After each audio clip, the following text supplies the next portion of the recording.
بسم اللہ الرحمن الرحیم۔ السلام علیکم، welcome to S A teaching zone.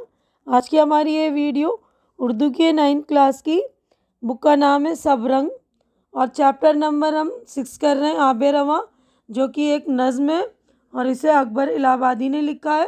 تو ہم نظم پڑھے اس سے پہلے ہم جو اپنے شاعر اس نظم کے اکبر الہ آبادی ان کا تھوڑا سا تعارف دیکھ لیتے ہیں۔ تو دیکھیے اکبر الہ آبادی ہیں 1846 میں ان کی پیدائش ہوئی تھی اور 1921 میں ان کا انتقال ہو گیا تھا۔ اکبر الہ آبادی کا پورا نام سید اکبر حسین رضوی تھا۔ وہ قصبہ بارہ ضلع الہ آباد میں پیدا ہوئے۔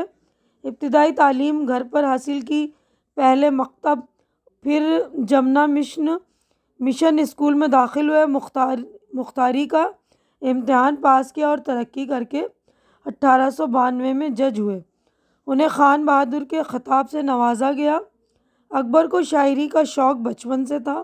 انہوں نے ابتدائی دور میں روایتی انداز کی غزلیں کہیں، مگر انہیں جلد ہی اندازہ ہو گیا کہ اصلاحی شاعری ہی وقت کا تقاضا ہے۔ انہوں نے شاعری کو اصلاح قوم کے ایک مؤثر ہتھیار کے طور پر استعمال کیا۔ انگریزی تعلیم کے منفی اثرات اور انگریزی تہذیب کی اندھی تقلید پر بھرپور تنزیہ وار بھی کیے۔ اکبر طنزیہ اور مزاحیہ شاعری کی الگ پہچان رکھتے ہیں۔ انہوں نے عام فہم زبان کو دل آویز اور فنکارانہ انداز میں استعمال کیا۔ انگریزی الفاظ سے بھی خوب فائدہ اٹھایا۔ تو انہوں نے جو اپنی نظمیں لکھی عام زبان میں، سادہ زبان کی تھی۔ اب ہم نظم کی طرف بڑھیں گے۔ تو دیکھیے ہم نظم شروع کرتے ہیں آب رواں۔ تو آب رواں کا مطلب پانی کا چلنا یا پانی کا بہنا۔ تو یہاں تک ایک بند ہم کر لیں گے، اس کی میں پھر تشریح کر دوں گی یعنی ایکسپلین کر دوں گی۔ تو دیکھیے، اچھلتا ہوا اور ابلتا ہوا، اکڑتا ہوا اور مچلتا ہوا، پہاڑوں پہ سر کو پٹکتا ہوا، چٹانوں پہ دامن جھٹکتا ہوا، وہ پہلوئے ساحل دباتا ہوا، یہ سبزے پہ چادر بچھاتا ہوا، وہ گاتا ہوا اور بجاتا ہوا، یہ لہروں کو پیہم نچاتا ہوا، بپھرتا ہوا جوش کھاتا ہوا، بگڑ کر وہ کف منہ میں لاتا ہوا، وہ اونچے سروں میں تموج کا راگ، وہ خود جوش میں آ کے لانا یہ جاگ۔ تو ہم سیاق و سباق کے حوالے سے اس طرح لکھ سکتے ہیں کہ یہ اشعار جو ہے نظم آب رواں سے لیے گئے، جسے اکبر الہ آبادی نے لکھا ہے۔ ان اشعار میں شاعر کہتا ہے کہ بہتا ہوا پانی اچھلتا، ابلتا، اکڑتا اور مچلتا ہوا کبھی پہاڑوں سے ٹکراتا ہوا گزر رہا ہے، تو کبھی ساحل کی حد پار کر کے سبز زمین پہ پانی کی چادر بچھا رہا ہے۔ شاعر گزرتے ہوئے پانی کی لہروں کے شور کو، اس کا گانا بجانا اور اس کے بہنے سے بننے والے جھاگ کو اس کا غصہ بتا رہا ہے۔ بہتا ہوا پانی اونچی موجوں کے ذریعے تیز آواز پیدا کر رہا ہے، جسے شاعر راگ کہہ رہا ہے۔ بہتے ہوئے پانی کے جوش میں آنے سے جھاگ خود بخود پیدا ہو رہے ہیں۔ تو یہ والا پیج ہمارا کمپلیٹ ہو گیا ہے نا۔ اب نیکسٹ پیج پر ہم چلیں گے۔ دیکھیے، تو دیکھیے اس والے پیج پر میں یہاں تک پورا کر کے ایک ساتھ ہی ایکسپلین کر دیں گی کیونکہ آسان سی نظم ہے۔ دیکھیے، وہ روئے زمیں کو چھپاتا ہوا، وہ خاکی کو سیمی بناتا ہوا، گل و خار یکساں سمجھتا ہوا، ہر ایک سے برابر الجھتا ہوا، بہاتا ہوا اور بہتا ہوا، ہوا کے تماچوں کو سہتا ہوا، بلندی سے گرتا گراتا ہوا، نشیبوں میں پھرتا پھراتا ہوا، وہ کھیتوں میں راہیں کترتا ہوا، زمینوں کو شاداب کرتا ہوا، یہ تھالوں کی گودوں کو بھرتا ہوا، وہ دھرتی پہ احسان دھرتا ہوا، چمکتا ہوا اور چھلکتا ہوا، سنبھلتا ہوا اور چھلکتا ہوا، یہ جھلکتا اور یہ چھلکتا ہے۔ دیکھیے دونوں، ہواؤں سے موجیں لڑاتا ہوا، خیالوں کی فوجیں بڑھاتا ہوا، یوں ہی الغرض ہے یہ پانی رواں، بس اب دیکھ لیں شاعر نکتہ داں۔ تو یہ ہم اس طرح سیاق و سباق کے حوالے سے لکھ سکتے ہیں کہ یہ اشعار نظم آب رواں سے لیے گئے، جسے اکبر الہ آبادی نے لکھا ہے۔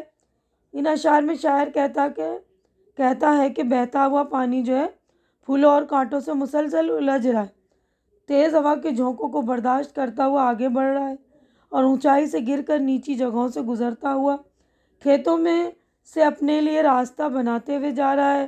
اس کے گزرنے کے سبب وہاں کی زمین ہری بھری ہو رہی ہے۔ بہتا ہوا پانی کیاریوں میں بھر کر انہیں ہرا بھرا کر کے زمین پہ احسان کرتا ہوا گزر رہا ہے۔ آگے شاعر بتا رہا ہے کہ تیزی سے بہتا ہوا پانی ہواؤں کے جھونکوں سے ٹکر لیتا ہے، اپنے خیالوں کے فوج کے ساتھ آگے بڑھ رہا ہے۔ نظم کے آخری شعر میں شاعر کہہ رہا ہے کہ باریکیوں کو سمجھنے والے شعراء، نکتہ چی کہہ رہے ہیں نا، نکتہ داں، یعنی باریکیوں کو سمجھنے والے جو شعراء ہیں، حضرات کی خدمت میں عرض ہے کہ یہ بہتا ہوا پانی ہی ہے جو اپنے نشیب و فراز کے ساتھ چل رہا ہے اور پہاڑوں اور ہوا کے طوفانی جھونکوں سے ٹکرانے کے باوجود بھی اپنی منزل کی طرف بڑھتا جا رہا ہے۔ یعنی پانی جو ہے رواں ہے، کہیں رک نہیں رہا۔ تو ہماری نظم یہاں پر ہو گئی مکمل۔ شاعر کا نام اکبر الہ آبادی۔ تو یہ ہمارا پیج بھی مکمل ہو گیا۔ تو نیکسٹ پیج پر ہم چلیں گے۔ تو دیکھیے اس والے پیج پر ہماری مشق ہو گئی اسٹارٹ، ہے نا۔ تو پہلا ہے معنی یاد کیجئے۔ پہلوئے ساحل کنارے سے لگا ہوا، پی ہم یعنی ہمیشہ مسلسل، بپھرنا غصہ کرنا، کف جھاگ، تموج موجیں اٹھنا، روئے زمین زمین کی سطح، خاکی مٹی جیسا مٹی کا، سیمی چاندی جیسا، گل پھول، خار کانٹا، یکساں ایک جیسا، نشیب ڈھلان، شاداب ہرا بھرا، تھالا کیاری، الغرض آخرکار غرض یہ کہ، نکتہ داں باریکیوں کو سمجھنے والا۔ تو ہمارا یہ پیج بھی کمپلیٹ ہو گیا۔ نیکسٹ پیج پر ہم چلیں گے۔ تو دیکھیے یہ والے پیج پر جو ہے سوچیے اور بتائیے یعنی سوالات ہیں، تو اس کے جوابات بھی ہم دیکھ لیں گے۔ 5 سوالات ہیں۔ تو اس سے پہلے جو ہے ہم جوابات شروع کریں، پہلے ہم جو ہے نظم کا مرکزی خیال دیکھ لیتے ہیں۔ یہ نظم کا مرکزی خیال ہے۔ نظم آب رواں اکبر الہ آبادی نے لکھی ہے۔ اس نظم میں شاعر نے بتایا ہے کہ بہتا پانی پہاڑوں، چٹانوں، ساحل اور سبزے جیسے مختلف مقامات میں اپنی لہروں کا شور مچاتا ہوا ہر طرح کی ناگواریوں کو پار کر کے اپنی منزل کی طرف بڑھتا چلا جا رہا ہے۔ شاعر نظم کے ذریعے ہمیں یہ پیغام دینا چاہتا ہے کہ اپنی منزل تک پہنچنے کے لیے ہمیں راستے میں آنے والی رکاوٹوں اور پریشانیوں سے ڈرنے کے بجائے ہمت اور جوش کے ساتھ ان کا سامنا کرنا چاہیے، تب ہی ہم اپنی منزل تک پہنچتے ہیں۔ یعنی پانی جس طرح جو چلتا رہتا ہے نا، کہیں رکتا نہیں ہے نا، تو اسی طرح ہمیں بھی اپنی منزل کی طرف چلتے رہنا چاہیے، تو ہم اپنی منزل تک پہنچ سکتے ہیں۔ یہ اس والے پیج پر ہم نے دیکھا تھا نا 5 سوالات ہیں، تو اس کے جوابات ہم دیکھیں گے۔ تو پہلا سوال ہے، اس نظم میں پانی کو کن مقامات سے گزرتے ہوئے دکھایا گیا ہے؟ تو جواب 5 کے دیکھیں گے ہم۔ تو دیکھیے پہلے کا جواب ہے، اس نظم میں پانی کو پہاڑوں کی چٹانوں، جنگل، کھیت کھلیانوں اور دوسرے اونچے نیچے مقامات سے گزرتا ہوا دکھایا گیا ہے۔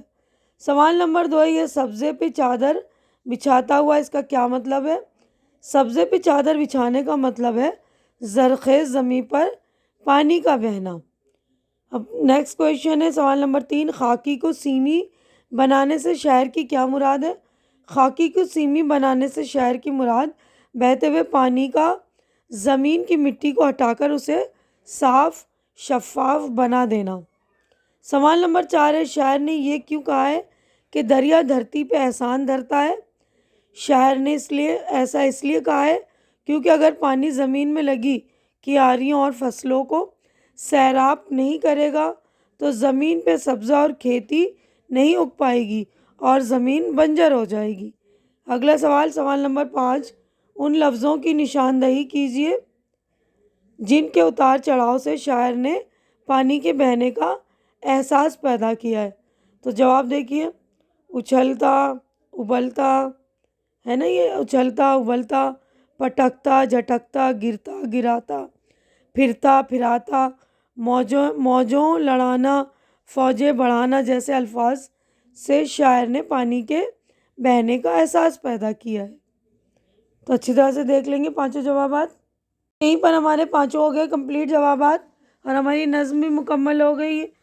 تو امید ہے کہ جو کچھ میں نے آپ لوگوں کو سمجھایا اچھی طرح سے سمجھ میں آ گیا ہوگا، اور میری نظم سمجھانے کا انداز بھی آپ کو اچھا لگ رہا ہوگا، اور میری ویڈیو اچھی لگ رہی ہے تو آپ لوگ اس کو لائک کیجئے، زیادہ سے زیادہ شیئر کیجئے، تاکہ جو بھی ضرورت مند آپ کے دوست وغیرہ ان کی ضرورت پوری ہو سکے، ان کو ہیلپ ملے، اور میرے چینل کو سبسکرائب کر کے آپ لوگ میری بھی ہیلپ کیجئے، میری ہمت بڑھائیے۔ ہماری اگلی ملاقات انشاءاللہ نیکسٹ ویڈیو میں ہوگی، تب تک کے لیے آپ لوگ اپنا خیال رکھیے، مجھے دعاؤں میں یاد رکھیے۔ اللہ حافظ۔